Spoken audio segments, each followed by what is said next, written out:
अगर मैं आपसे कहूं कि ये 5 वाक्य आपकी ओवरथिंकिंग को रोक सकते हैं, तो क्या आप आज से इन वाक्यों को दोहराएंगे? नमस्ते दोस्तों, मैं हूं अलका, आपकी लाइफ कोच। तो आज के वीडियो में हम बात करने वाले हैं ओवरथिंकिंग के बारे में कि हम कुछ वाक्य बोलकर ओवरथिंकिंग को कैसे दूर कर सकते हैं।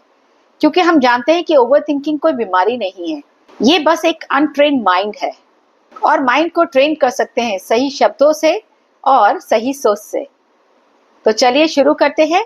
और इस वीडियो में मैं आपको बताऊंगी 5 अफर्मेशन जिन्हें जब आपको ओवरथिंकिंग लगे तो आप उन्हें रिपीट कर सकते हैं। आप चाहें तो अभी भी मेरे साथ इन्हें रिपीट करेंगे और मैं आपको उनको थोड़ा सा एक्सप्लेनेशन भी दूंगी कि किस तरीके से ये आपके लिए हेल्पफुल होंगे।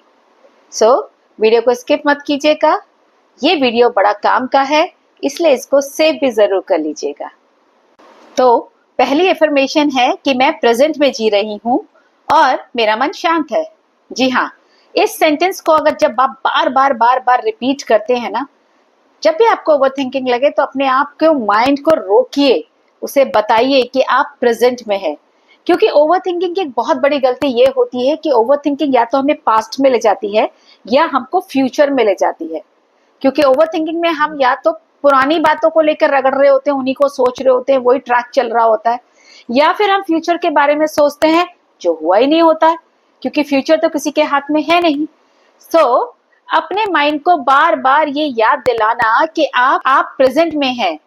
अपने माइंड को बार बार ये याद दिलाना कि आप प्रेजेंट में हैं, मैं प्रेजेंट में हूँ, मेरा मन शांत है, मन शांत है। जैसे मूवी के अंदर था, all is well, all is well, all is well.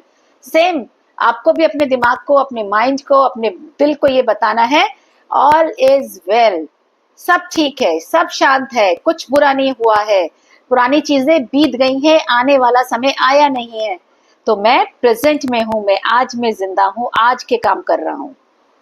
जब आप ये अफर्मेशन बार बार बोलते हैं तो धीरे धीरे आपका मन शांत होने लगता है। पता है क्या होता है, मन भी जो है ना, बेलगाम घोड़ों की तरह दौड़ता है। तो लगाम देनी पड़ती है, खींचिए और बताइए इसको कि ट्रैक इधर नहीं है, इधर नहीं है, ट्रैक इधर है, आज में है। तो इससे आपका जो है बार बार बोलने से इस सेंटेंस को आपका मन शांत हो जाएगा। सेकेंड अफर्मेशन है अपने आप से ये बात बार कहना कि मैं हर चीज को कंट्रोल नहीं कर सकती और यह ठीक है। जी हाँ, अपने आप को बार बार एक चीज याद दिलानी कि ये जो सिचुएशन है, ये जो प्रॉब्लम चल रही है, मैं इसे कंट्रोल नहीं कर सकती।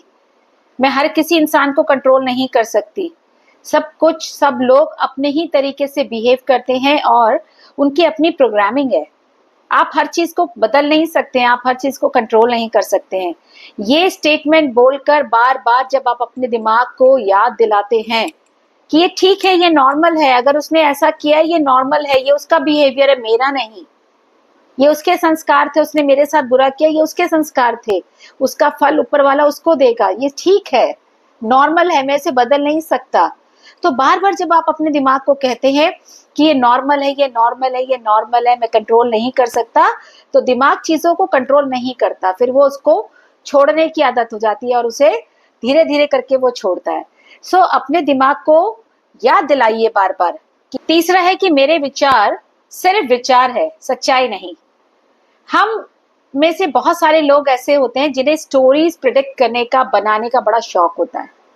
कई बार कंडीशंस ऐसे आती हैं कि हमारे साथ कुछ छोटी सी चीज होती है और हम उसको लेकर बहुत बड़ी सी एक स्टोरी फ्यूचर में बना लेते हैं कि ऐसा होगा, ऐसा होगा, अब उसके बाद ऐसा होगा, फिर ऐसा हो जाएगा, फिर ये हो जाएगा, फिर वो हो जाएगा। सच्चाई ये नहीं होती है, सच्चाई इनमें से कुछ भी नहीं होती है, क्योंकि फ्यूचर पे आपका कंट्रोल नहीं है। बात आज में हुई है, छोटी सी है, उसकी प्रॉब्लम का सोल्यूशन निकालिए, ना कि उसके ऊपर एक कहानी प्रेडिक्ट कीजिए। किसी ने आपसे कुछ कह दिया तो उस कहानी में मत बदलिए कि अगर उसने आज मुझसे ऐसा कहा है, अरे मेरा रिश्ता टूट जाएगा, खराब हो जाएगा, अगर मैंने ये किया तो ऐसा हो जाएगा। लो, अपने आप को समझाना कि ये सिर्फ विचार है, ये सच्चाई नहीं है, ये जरूरी है। आप हर चीज को कंट्रोल नहीं कर सकते हैं और जो चल रहा है वो ठीक है। ये अफर्मेशन आपको याद दिलाता है कि सच्चाई में और विचार में फर्क है। चौथा है, मैं समस्या पे ध्यान नहीं देती, मैं समाधान पे ध्यान देती हूँ, जो कि मेरा सबसे फेवरेट है। जी हाँ, जब भी परेशानी आती है मैं प्रॉब्लम पे ध्यान नहीं देती, मैं उसका सॉल्यूशन ढूंढती हूँ, उसकी किस तरीके से मैं उसको ठीक कर सकती हूँ, दूर कर सकती हूँ। ये चीज आपको बार बार याद दिलानी पड़ती है, मैं भी दिलाती हूँ। मैं हमेशा अपने आप से कहती हूँ मैं प्रॉब्लम पे ध्यान नहीं देती, मैं सॉल्यूशन पे ध्यान देती हूँ, तो मेरा ध्यान सॉल्यूशन पे जाने लगता है। कैसे ठीक करूँ, कब ठीक करूँ, कैसे क्या कर सकती हूँ मैं इसको ठीक करने के लिए। आप भी इसे कर सकते हैं। अपने आप को ये याद दिलाना कि ये प्रॉब्लम को नहीं सोचना है। कई बार हम उसी लूप में फंस जाते हैं और हम सिर्फ प्रॉब्लम के बारे में ध्यान देते हैं, हम उसके सॉल्यूशन के ऊपर ध्यान ही नहीं देते, जबकि उसका सॉल्यूशन बहुत इजी होता है। क्योंकि दुनिया में कोई भी चीज इम्पॉसिबल नहीं है, अगर आप करने पे आए तो कुछ भी कर सकते हैं। सो इस बात पे ध्यान देना कि आप इस सॉल्यूशन पे ध्यान दीजिए, प्रॉब्लम पे नहीं। पांचवा है कि मैं सुरक्षित हूं और सब ठीक है। जी हाँ, अपने दिमाग को अंदर हम कई बार इतने डर पैदा कर लेते हैं कि हम सोचते हैं हम सुरक्षित नहीं है, हम नहीं कर सकते, हम हमारे से नहीं होगा। जबकि हमें अपने दिमाग को, अपने आप को बार बार याद दिलाना होता है कि मैं सुरक्षित हूँ, सब कुछ ठीक चल रहा है, कोई फियर नहीं है, कोई डर नहीं है। क्योंकि जब आप अपने बॉडी को, अपने नर्वस सिस्टम को ये एहसास दिलाते हैं कि सब सुरक्षित है, आप सुरक्षित हैं, बिल्कुल ठीक है, सब शांत है, तो नर्वस सिस्टम कूल हो जाता है, काम हो जाता है। सो अपने आप से बोलिए all is well, all is well. ये एक बहुत ही खूबसूरत वाक्य है और इसको आप भी अपने जीवन में अपना सकते हैं। याद रखिए, आपका दिमाग आपका दुश्मन नहीं है, वो सिर्फ आपको बचाने की कोशिश करता है। लेकिन अब आप उसको सिखा रहे हैं कि वो कैसे शांत रहे। इन परफॉर्मेंस को आप कभी भी बोल सकते हैं, लेकिन इनके बेस्ट रिजल्ट के लिए सोने से पहले 21 दिन तक तो जरूर बोलिए। कहते हैं ना 21 दिन में आदत बन जाती है। सो 21 दिन तक इसको रोकिए, रोज बोलिएगा। ये धीरे धीरे आपकी आदत बन जाएगी। तो जब भी आपके पास ओवर थिंकिंग आएगी या कोई परेशानी, आप अपने आप को बता सकते हैं, बोल सकते हैं इन्फॉर्मेशंस को, और आप अपनी लाइफ को बहुत खूबसूरत और बहुत इजी कर सकते हैं। तो फिर मिलते हैं। इस वीडियो को लाइक कीजिएगा, किसी दोस्त के साथ शेयर जरूर कीजिएगा। मुझे आपके कमेंट्स के इंतजार रहेगा। फिर मिलते हैं अच्छे विचारों के साथ एक नए वीडियो में। तब तक हैप्पी लर्निंग विद अलका।